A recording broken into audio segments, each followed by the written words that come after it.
Lambayeque se fundó a mediados del siglo XVI, donde en un sitio cómodo y aparente y a voluntad y contento del cacique, de los pachacas principales y del común de indios de lo que sería después la reducción o pueblo de indios de San Pedro de Lambayeque.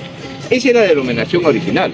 O sea, Lambayeque relativamente su nombre es San Pedro de Lambayeque, porque bajo la vocación de San Pedro se fundó Lambayeque. Y Lambayeque, que tendría que ser Ñampayec y algunas otras cosas más como se denomina, se castellanizó en Lambayeque. Lo que tenemos nosotros, creo que en espalda se notará la Estatua de la Libertad. Pues bien, en este centro se puso la primera picota o rollo, como le llaman en ese tiempo, para que se fundara Lambayeque. ¿Hay acta de fundación de Lambayeque? No. ¿Hay acta de fundación de Trujillo? Sí. ¿De Piura? Sí. ¿De Lima? Sí. ¿De Arequipa? Sí. Pero de Lambayeque no, porque a las finales las ciudades tenían otro protocolo para su fundación. Pero sin embargo, creemos particularmente de que debe haber habido un documento sobre la fundación de Lambayeque. Algún día se encontrará en Sevilla en los archivos de España. Entonces, como te digo, se funda Lambayeque y lo primero que hacen es repartir los solares. Desde aquí se reparten los solares. Primer solar para el cabildo, que quedaba al frente de la iglesia ahorita, no en la esquina, sino un poco más allá. La iglesia, segundo. La casa del cacique principal, la esquina que tenemos allá donde es el bloque militar. El tambo, no sé si saben qué es un tambo. El tambo al costado, a la espalda de nosotros.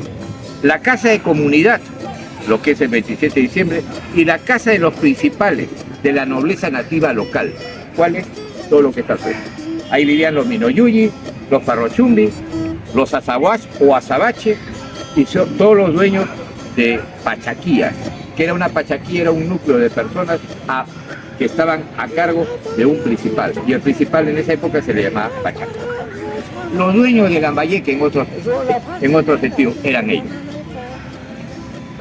Mariana Farrochumbi, al quedar como única heredera del cacicazgo, que eran todos Lambayeque, le buscaron un príncipe. Vamos a tomar, digamos, nombres españolizados, ¿no? Y ese príncipe, ¿dónde lo encontraron? En Piura. Y de Piura vino un temochi para casarse con la dama lambayecana, porque no podía haber cacicas en esa época, sino caciques. No existía el matriarcado en Lambayeque, sino el patriarcado. Así entonces, como te explico, ahí nace Lambayeque a la vida urbana, a la vida en policía, como se decía en ese tiempo. Y se pusieron a poner a los nombres primitivos de las calles en Lambayeque, ¿no? La calle San Sebastián, la calle Santo Domingo, que es Huamachuco, la calle San Roque, ¿no? La calle Real de Mercaderes, que es 8 de octubre. ¿Por qué? Porque ahí estaba el mercado. Después se llamó la calle del Comercio, en un tiempo la calle Unión. Y casualmente Unión, ¿por qué? Hemos investigado y ahorita salió un artículo de un amigo en un periódico. Unión, ¿por qué? Porque cuando se quiso crear el departamento de Lambayeque, Muchachos, buenas tardes. Como saben, tenemos que decidir el día de hoy qué es lo que vamos a grabar, de qué va a tratar nuestro videoreportaje. ¿Tienen algún conocimiento de algunos lugares de la ciudad de Lambayeque? No sé, ¿alguien quizás conoce algún lugar? Museo Bruni. El Museo Bruni, ¿les gustaría investigar también sobre el Museo Bruni? La Casa de Escal, ¿sí? Está la Casa Monjoy. La Casa Monjoy. La Casa de Augusto Belegrín. El Museo de Tumbas Reales. El Museo de Tumbas Reales. La Plaza de Armas. La Plaza de Armas. La Casa Hacienda Yenca. La Casa Hacienda Yenca. No he escuchado mucho sobre eso. ¿Alguien quisiera comentarnos acerca de esta Casa Hacienda? No sé. A ver, Rubí, ¿tú la has mencionado?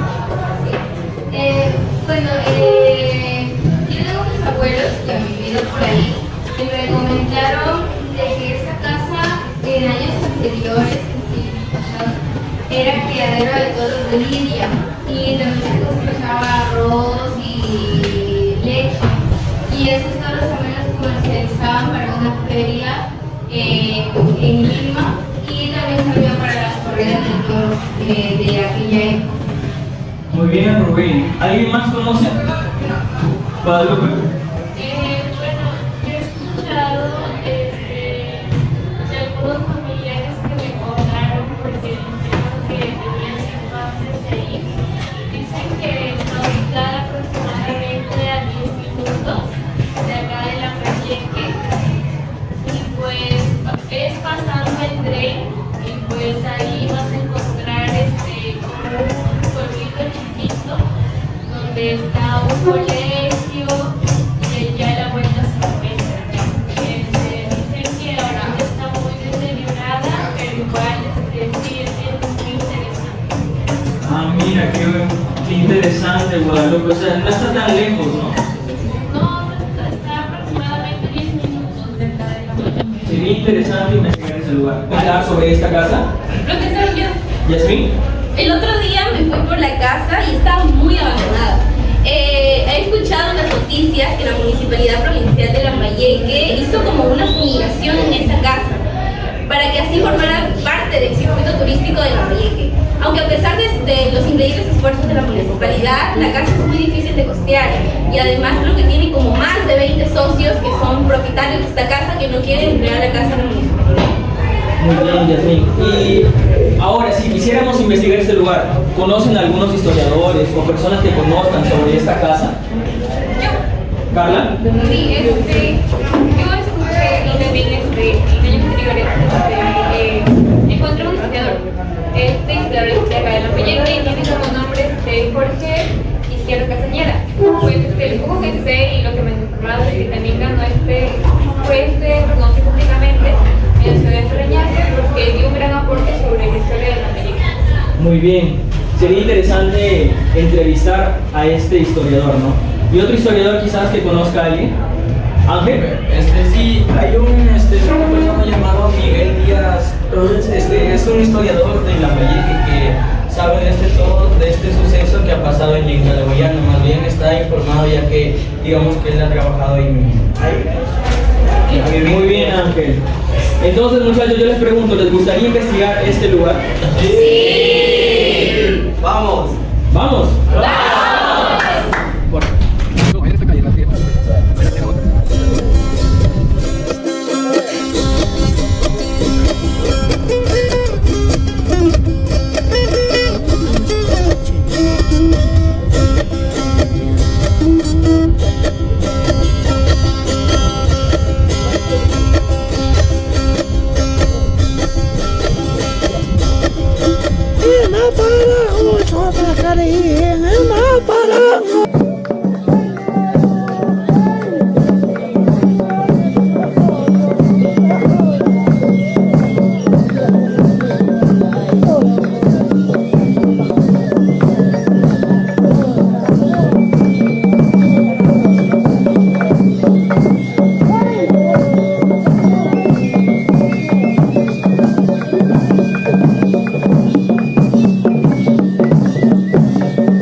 Fundada a mediados del siglo XIX, la Casa Hacienda Yenca de Boyano estuvo estrechamente vinculada a la familia Boyano, una familia de origen italiano que emigró al Perú.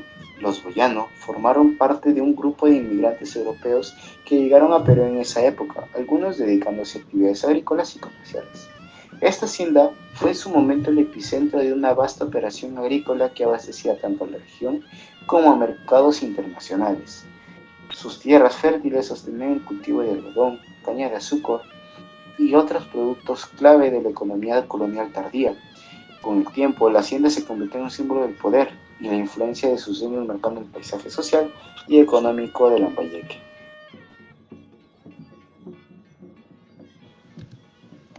En estos momentos nos encontramos justamente en la ex casa hacienda en Calaboyano, ubicada a 15 minutos de la ciudad de Lambayeque, lugar en donde se realizará nuestro querido reportaje. Con el paso del tiempo y los cambios políticos y sociales, en este caso la reforma agraria de 1969, la casa hacienda en Calaboyano fue perdiendo su esplendor, abandonada durante décadas. Muchas de sus áreas han caído en el olvido, pero para los historiadores y conservacionistas, estos muros no son solo ruinas, son testigos de una era que dejó huella profunda en la historia del Perú. Aunque en el 2015 la Subgerencia de Promoción Rural, conjuntamente con el área de turismo de la MPL, Municipalidad Provincial de Lambayeque, realizó una fumigación de esta casa hacienda, cuya finalidad fue que se formara parte del turismo de Lambayeque, para mantenerla limpia y remota.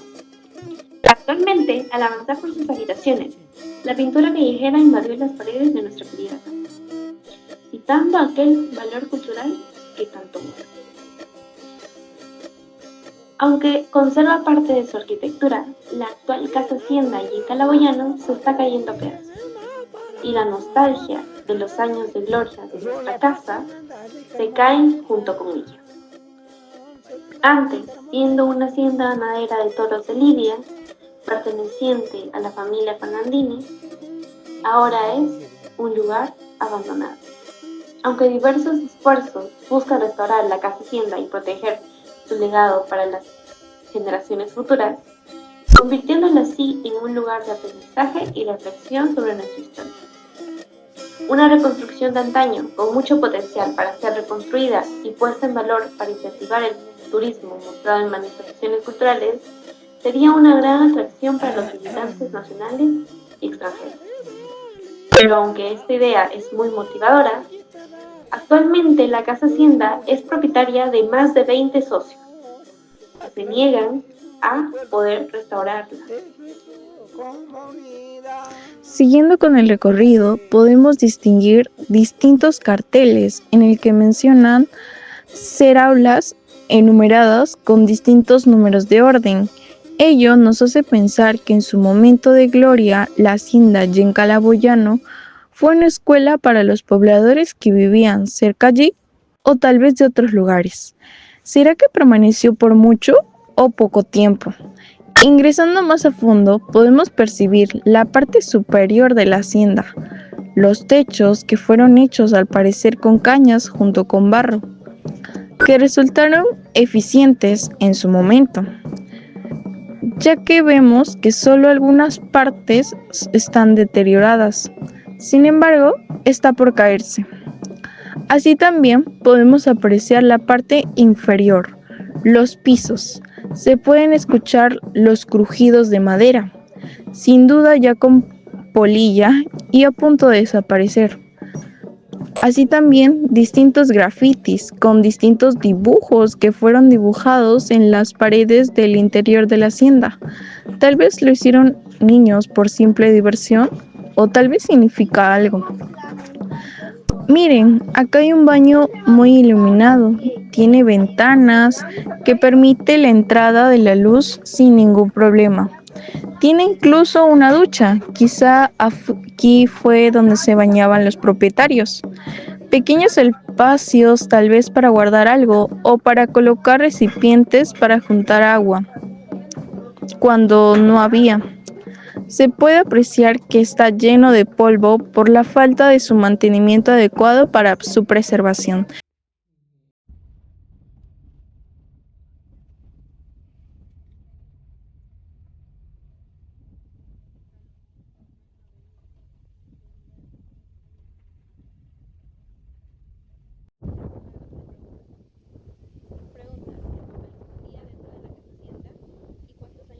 En estos momentos nos encontramos en la casa del señor Lino Tuñón. un vecino de la comunidad Yenga Laboyano que nos compartirá su experiencia laboral durante los años que trabajó en la Casa Hacienda durante sus momentos de gloria. Este señor nos va a relatar un poco más sobre cómo fue la historia de esta Casa Hacienda y qué actividades económicas prevalecieron en esta. Podemos acercarnos a su casa ya con el permiso solicitado. Señor Lino. Señor Lino, buenas tardes. Buenas tardes. Estamos en el... Buenas tardes. Mis compañeros y mi profesor venimos del Colegio San Martín y vamos a realizar la entrevista. Y vamos a realizar la entrevista necesaria y nos va a relatar un poco sobre cómo fue la historia de la Casa. Buenas tardes, señor Lino Tuñoque. Los alumnos de San Martín, del Colegio Secundario San Martín, estamos presentes para realizarle una breve entrevista. ¿Será que está de acuerdo con nuestra entrevista? Muy bien, entonces comencemos la ronda de preguntas. Ahora sí. ¿Qué papel usted cumplía dentro de la Casa Hacienda y cuántos años trabajó en ella? Bueno, primeramente les cuento la historia mía. Yo nací acá en el año 1951. El 24 de septiembre del año 1951 nací y ahí comencé a trabajar cuando tenía 8 años, más o menos del 51 al 60 estaba con 8 años más o menos por ahí, ya comencé a trabajar. Eso fue con el patrón Humberto Fernández. Pero yo al nacer la casa ya estaba, la Casa Hacienda, ¿no? Ya estaba y el patrón pues no tenía ganado de lidia y esa casa es tipo española porque la señora fue española. La señora, pues no me acuerdo, Amparo Rosales. Ya ella fue su esposa, trajo todo de lidia de España, vinieron, hicieron su ganadería. Eso tuvo hasta el año desde el año que yo comencé ya estaban ellos, no sé en qué año vendrían, ¿no? Ellos debían venir por lo menos en el 30, 29, el año 29, 30, no sé. Pero yo cuando yo ya estaba, yo nací, ya esa hacienda ya estaba, pues. Ya mi viejito trabajaba acá de muchacho también, pues. Estuvimos con el patrón, nosotros ya allí trabajando con el patrón, trabajamos hasta el año 1974. O sea, cuando viene la reforma agraria, y expropiándoles cuando entró el general Velasco a la presidencia, vino expropiando las haciendas para darle a los trabajadores, porque la ley era la 716, no me acuerdo de esa ley que da él. Entonces ahí nosotros pasamos a hacer ya cooperativa, ¿no? Y desde entonces en la Casa Hacienda ya el patrón le dejaron 120 hectáreas al lado norte, que en Taparamorro, y nosotros todo lo que era de la cooperativa dejamos por acá, con la Casa Hacienda. Él pasó con su ganadería para allá. Y de ahí nosotros hemos trabajado en la cooperativa desde el año 74, que el patrón nos canceló. Todos los trabajadores que trabajamos nos canceló, nos dio nuestra plata. Ya el seguro siguió, pasó la cooperativa, ya nosotros teníamos el seguro con la cooperativa. De ahí, con la cooperativa hemos estado hasta el 20 de febrero del año 1988, 89, más no recuerdo bien. ¿Cuántos socios trabajaban en esa cooperativa, que eran dueños de esa Casa Hacienda? Entonces nosotros éramos 73 socios, pero de los 73 socios se separaron 21 socios que se fueron una parte al lado norte, porque nosotros teníamos, expropiaron la cooperativa, le dejan 812 hectáreas, descontándole al patrón nos viene a quedar como unas 700, por ahí nos queda, 700.5. De esas, los compañeros, los 21 que se van, se dividen ellos 14, y se agarran ellos 14 hectáreas cada uno, más o menos, 12 a 14 hectáreas algunos. Ellos nos prenden como 400 de todas las hectáreas que nos dejaron, y entonces nosotros, ¿qué nos viene a quedar? Nos viene a quedar 506 .5 hectáreas. Para la comunidad. Para la cooperativa, sí. Y eso era legal, ya los 22 separaron. Entonces, de ahí comenzamos a trabajar nosotros en el año, ellos se separaron en el año 82. En el 82, 83 se separaron ellos. Y nosotros seguimos por acá con las 500 hectáreas hasta el año 88, que ya también, porque otro grupo estaba ya que quería separar, o sea que aquí ya la última no, si no agarras de tierra no. Nos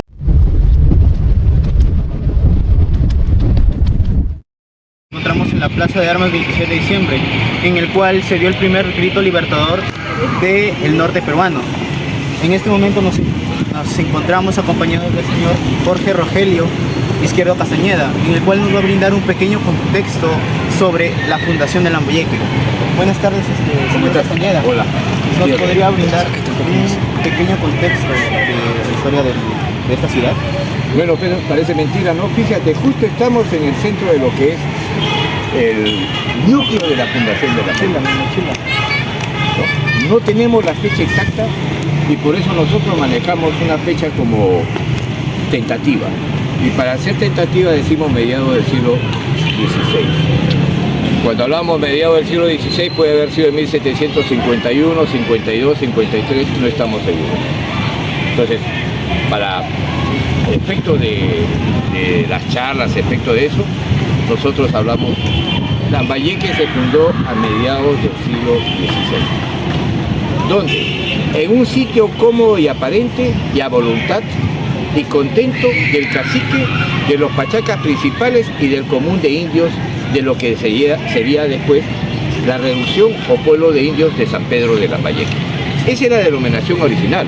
O sea, Lambayeque relativamente su nombre es San Pedro de Lambayeque, porque bajo la vocación de San Pedro se fundó Lambayeque. Y Lambayeque, que tendría que ser Ñampayec, y algunas otras cosas más como se denomina, se castellanizó en Lambayeque. Lo que tenemos nosotros, creo que espaldas se notará la Estatua de la Libertad. Pues bien, en este centro se puso la primera picota, o rollo como le llaman en ese tiempo, para que se fundara Lambayeque. ¿Hay acta de fundación de Lambayeque? No. ¿Hay acta de fundación de Trujillo? Sí. ¿De Piura? Sí. ¿De Lima? Sí. ¿De Arequipa? Sí. Pero de Lambayeque no, porque a la final las ciudades tenían otro protocolo para su fundación.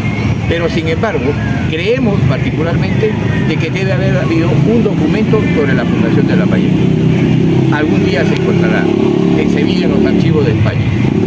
Entonces, como te digo, se funda Lambayeque y lo primero que hacen es repartir los solares. Desde aquí se reparten los solares. Primer solar para el Cabildo, que quedaba al frente de la iglesia ahorita, no en la esquina sino un poco más allá. La iglesia, segundo. La casa del cacique principal, la esquina que tenemos allá donde es el bloque militar. El tambo, no sé si saben qué es un tambo. El tambo al costado, a la espalda de nosotros. La casa de comunidad, lo que es el 27 de diciembre, y la casa de los principales de la nobleza nativa local. ¿Cuál es? Todo lo que está al frente. Ahí vivían los Minoyuyi, los Farrochumbi, los Azahuas o Azabache, y son todos los dueños de pachaquías, que era una pachaquía, era un núcleo de personas que estaban a cargo de un principal, y el principal en esa época se le llamaba pachaca. Los dueños de Lambayeque en otro sentido eran ellos. Mariana Farrochumbi, al quedar como única heredera del cacicazgo, que eran todos Lambayeque, le buscaron un príncipe. Vamos a tomar, digamos, nombres españolizados, ¿no? Y ese príncipe, ¿dónde lo encontraron? En Piura. Y de Piura vino un temoche para casarse con la dama lambayecana, porque no podía haber cacicas en esa época, sino caciques. No existía el matriarcado en Lambayeque, sino el patriarcado. Así como entonces, como te explico, ahí nace Lambayeque a la vida urbana, a la vida en policía, como se decía en ese tiempo. Y se pusieron a poner a los nombres primitivos de las calles en Lambayeque, ¿no? La calle San Sebastián, la calle Santo Domingo, que es Huamachuco, la calle San Roque, ¿no? La calle Real de Mercaderes, que es 8 de octubre. ¿Por qué? Porque ahí estaba el mercado. Después se llamó la calle del comercio, en un tiempo la calle Unión, y casualmente Unión, ¿por qué? Hemos investigado y ahorita salió un artículo de un amigo en un periódico. Unión, ¿por qué? Porque cuando se quiso crear el departamento de Lambayeque, los diputados por Lambayeque, uno solo, por Trujillo varios, por Chiclayo dos, quisieron que este territorio, este espacio, se llamara Chiclayo, como departamento de Chiclayo. No se quiso, se puso Lambayeque y Chiclayo salió con su gusto. ¿Para qué? Para que la capital se llame Chiclayo, ¿no? Pero cuando no se ponían de acuerdo del todo, dijeron mejor que sea de la Unión. Departamento de la Unión ¿entre quién? Entre Lambayeque y Chiclayo, que siempre pleitaron, siempre. Hasta casi finales del siglo XIX tuvimos pleitos con Chiclayo. Pleitos que no eran de pueblo con pueblo, sino de hacendados contra hacendados. Entonces, algo que es referente a nuestro reportaje, ¿tiene algún conocimiento sobre las haciendas y en qué época prevalecieron? Cuando, fenómeno del Niño, cuando se destruye la villa de Santiago de Miraflores de Saña, fundada en 1563, para que vivan solamente españoles europeos o españoles americanos. Ese es un español americano, el que había nacido aquí, pero de padres españoles, o criollo después, ¿no? Y su esclavatura, la gente de color.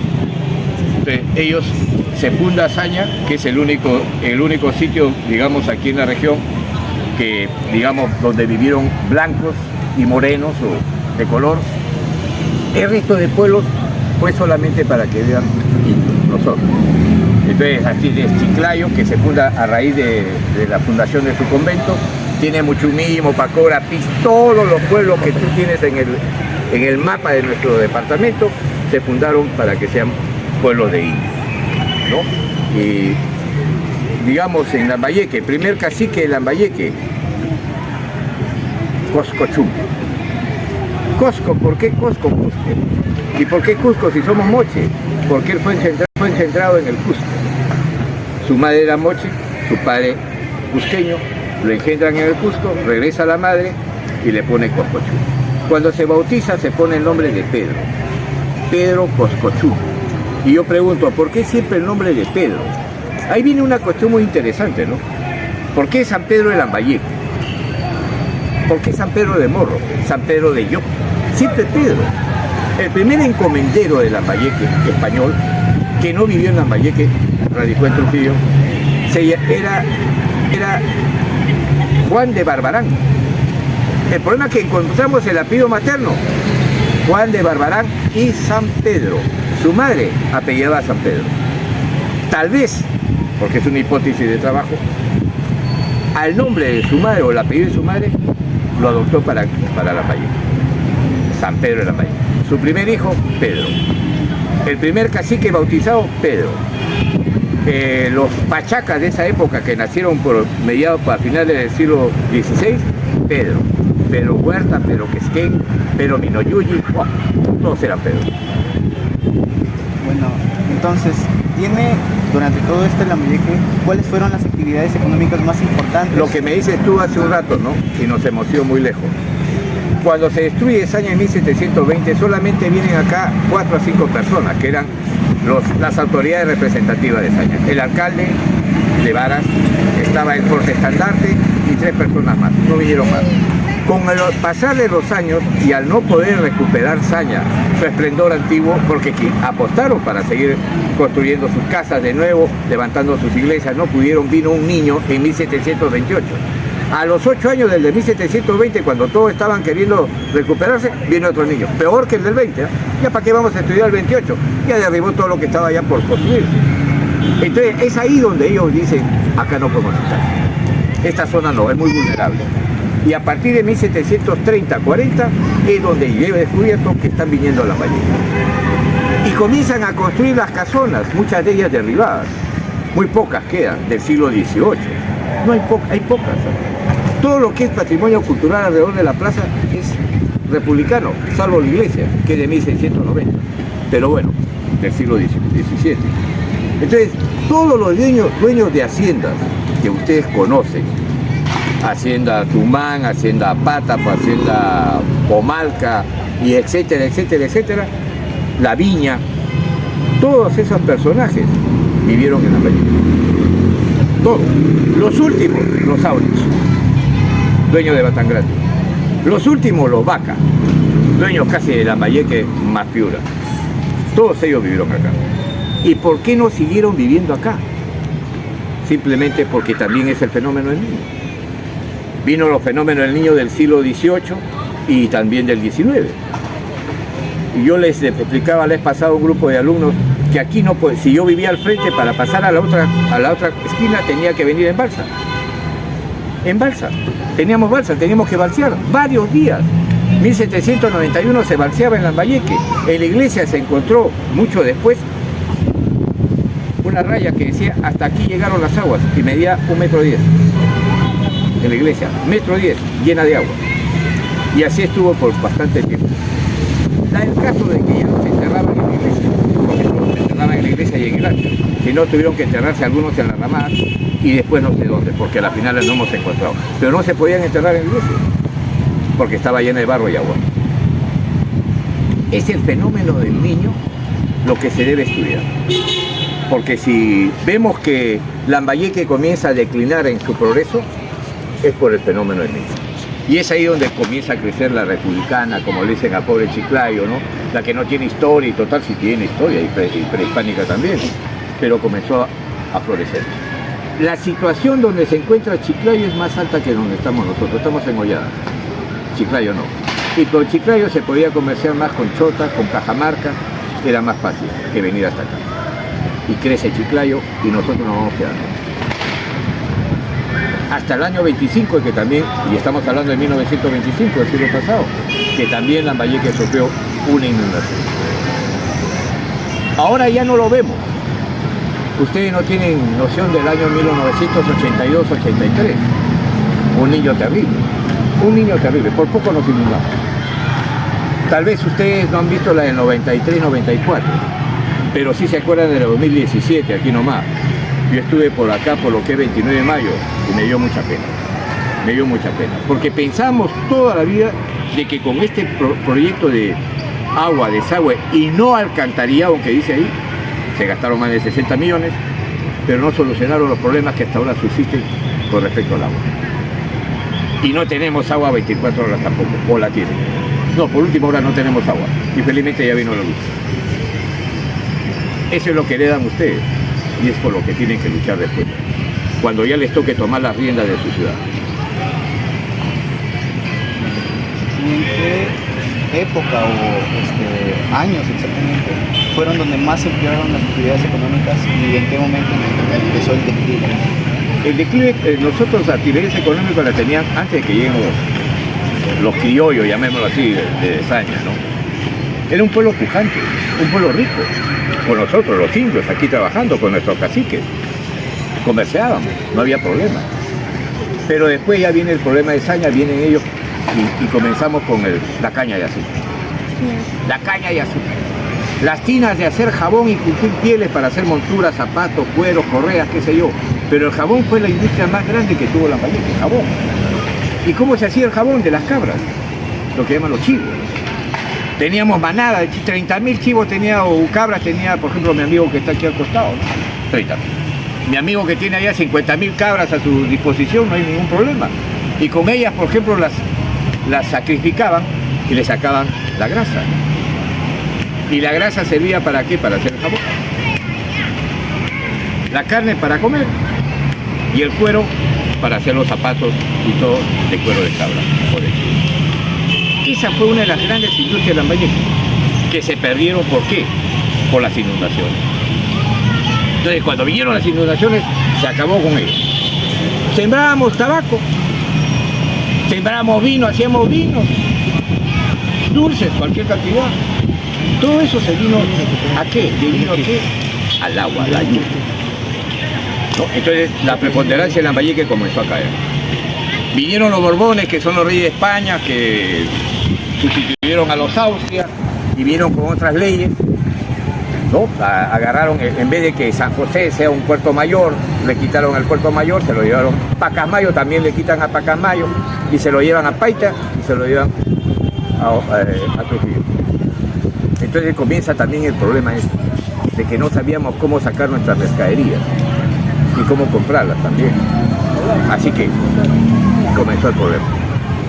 Trujillo comenzó, bueno, Trujillo siempre fue la capital de la intendencia. Y Piura también con Paita. Cosa que va a pasar ahora también, ¿no? Si es que Paita recupera su preponderancia de querer que ahí sea un puerto mayor, cosa que lo iba a hacer. Nosotros luchamos por pero no tiene cabotaje, o sea, ahí no puede entrar un barco de los que ahora surcan los mares, ¿no? Pero eso de siempre es un caballito de batalla para los que candidatean. Y ahora el puerto de ese fue un caballito de batalla para Olmos. Nosotros haremos Olmos, creo que eso lo escuché yo 70 años. Y nunca se hacía, hasta después ya se hizo. Un proyecto que si se hace con Leguía, a quien maltrataron, nosotros estaríamos vendiéndole luz a Colombia, al Ecuador y a Brasil. No estaríamos con estos apagones. Sin embargo, no pasó. No le hicieron caso. ¿Por qué? Los hacendados. Pero claro, o sea, yo tengo peonada, yo tengo mi gente que trabaja y viene un señor, no muy alto, bajito, con ojos muy vivaces, claros, qué sé yo, muy pintoncito él, muy hablador, inteligente, y le dice ahí en el Congreso, señores, yo voy a hacer que este proyecto, un momentito, ¿cómo vas a hacerlo? No me voy a meter con ustedes. ¿Y qué vas a hacer? Voy a inundar la arena, los arenales, yo les voy a llenar de agua, que eso es falso, no puede ser, ahí estaba Sutton, y Sutton inundó los arenales. Pero Leguía no era autoritario. No vamos a Leguía porque yo soy lambayecano, fíjate, tengo 64 años viviendo acá, pero defiendo a Leguía.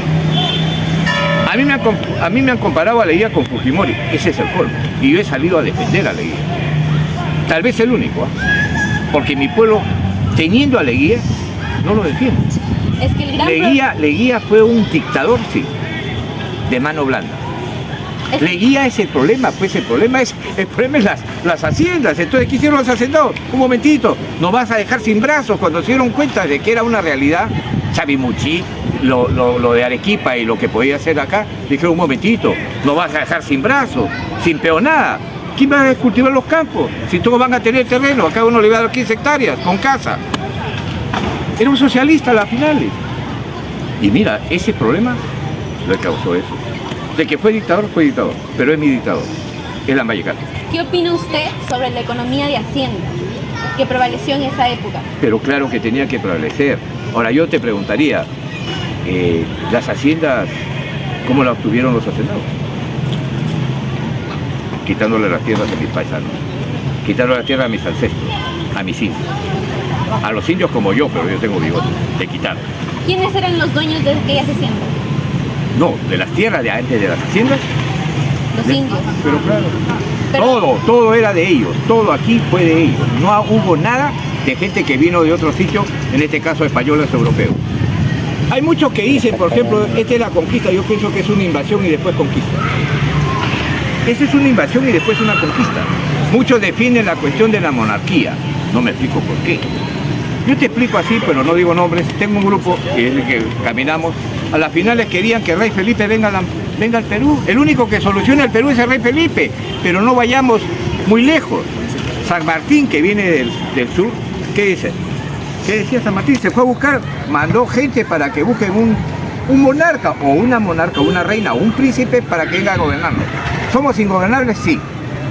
Después Bolívar se dio cuenta, después ya en Santa Marta, en una carta, ya se da cuenta Bolívar y dice, oye, este es ingobernable, mejor le hubiéramos puesto un rey. Y yo me pregunto, ¿quieren ser vasallos de alguien ustedes?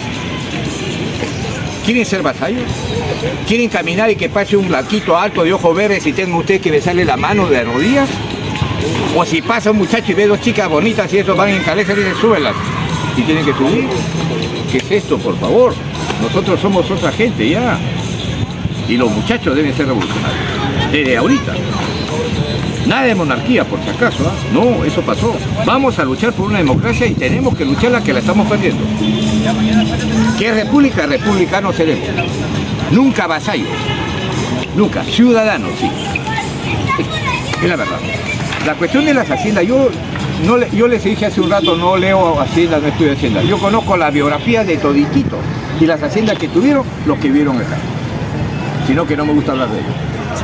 Bueno. Solamente digo yo, ¿quién construyó la casa de Carsi? Un señor que se llamó Pedro Fernández de la Cotera y Fernández de la Somera, natural de Urgallo, España. Tuvo 4 hijas aquí y a las 4 casó. ¿Y quiénes son los que casaron con ellas, que tenían 5 haciendas? De a cada uno de los yernos le regalaba una hacienda y casa. Ah, no, era feliz, era la dote. Entonces nacieron los Vaca, nacieron los de la Piedra, nacieron todos ellos cuyos apellidos, no sé si recordarán ustedes, nosotros hemos tenido la ventaja de caminar con ellos en promociones también. Pero ellos vienen, ¿qué? Por el derecho que se llamaba en otra época virreinal, por la época, digamos, del año 400, 500, 1400, se llamaba la Edad Media, o sea, el derecho de pernada. Ah, no, caray. Pero así como casaban esos a ellas, también casaron los señores O'Kelly O'Reilly, los señores Paca. ¿Casaron con quién? Con una Temoche, y casaron con una Pulcón, apellido noble, de Jayanca, Pulcón Sol. Y se casaron con ellas, ¿por qué? Para obtener sus tierras. Así que ya saben, es parte de la historia también de nuestra ciudad y del Perú, y no solamente del Perú, de Latinoamérica. ¿Cuál es el mensaje que usted daría a la población que ahorita en estos momentos nos va a escuchar en este reportaje para revivir el patrimonio cultural que se está perdiendo en Lambayeque? Ahorita, por ejemplo, he estado con el presidente del Patronato de Cultura y Turismo que hemos fundado, y ya me ha dicho que han salido, y mira, tenemos un arquitecto aquí al costado que es el causante de que ya salga, creo, el proyecto arquitecto, muy bien. Entonces el proyecto, cuyo costo creo que va casi a los 300.000 soles, me parece caro, pero sus motivos tendrá, me explicará después, para eso creo que me está esperando. Entonces el problema es que ya, tenemos eso, vamos a restaurar en la Casa Monyoy, sí. ¿Se restauró la Casa Doy? Sí. ¿Se va a restaurar la Casa de Carsi? ¿Se restauró? ¿Quiénes? Los propietarios. La Casa Oneto también, los propietarios. Donde está esa pollería al frente de la Casa Oneto, no hay una pollería y no sé qué bonita, que ahora le han puesto unas luces, no sé qué cosa, se restauró. Sí hay, se puede. La Hostería San Roque de la amiga Piedad también se